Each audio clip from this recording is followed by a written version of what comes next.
My mom would be at all my sporting events. Let's say I was playing football, okay? My mother would be on the sidelines, and if the play on the field started going one way, my mother would run along like, Mark, get off, get off! I'd be like, oh my gosh. I'd get in the huddle with the other guys. They go, Mark, is that your mother? I go, no, I never saw her before in my life. See, the greatest gift my mother ever gave me, she believed in me. I have overdosed on drugs on 3 occasions where I should have been dead. But I believe I was kept here for a reason. You show me your friends, I will show you your future. How do I know this? I hung out with losers, and I became the biggest loser of them all because I gave up everything I dreamt about as a little boy because of who I chose to surround myself with. My friends would drive me home at 2, 3, 4 in the morning. We'd be drunk and high, laughing in the car.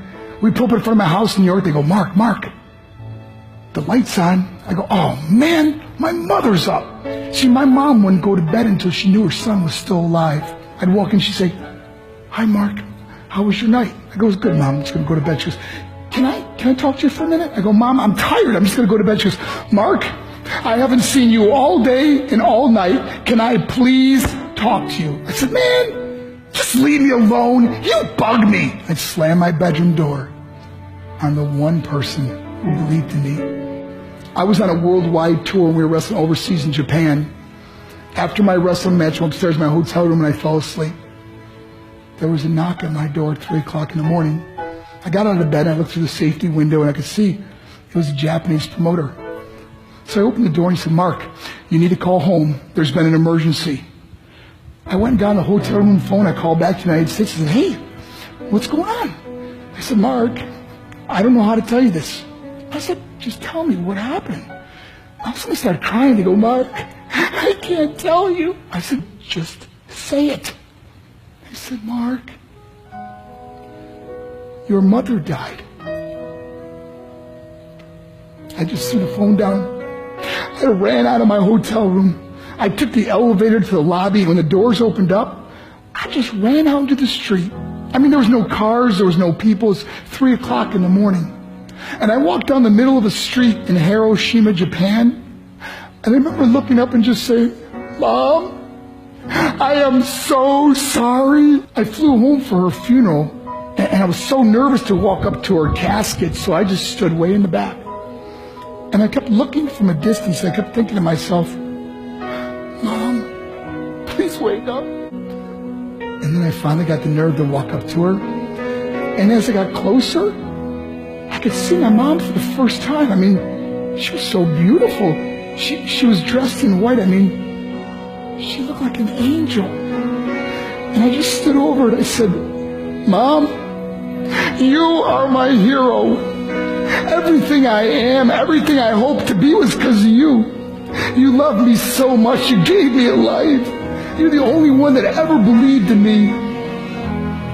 How did I repay her? By getting drunk? By getting high? By getting stupid? By hanging out with losers? For what? All she ever wanted to do was talk to me. I wish I could talk to you now, Mom. I wish you could see what I'm doing. Why couldn't I have been a better son? We are defined by our choices. But if you surround yourself with people involved in drugs and alcohol and pills, it's a dead end. I'm not here to preach to you. I'm here to tell you I lived that life. It leads to broken hearts, broken relationships, broken dreams, and death. For what? To get high? If you have a mother or a father, when you go home, tell them how much you love them.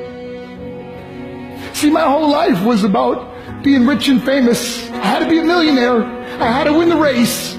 I had to win the race at the expense of my marriage, my family, my friends. For what? To be all alone in the world? I learned what is truly important, and that is how precious this gift of life is, and our families, and how quickly it can be taken away.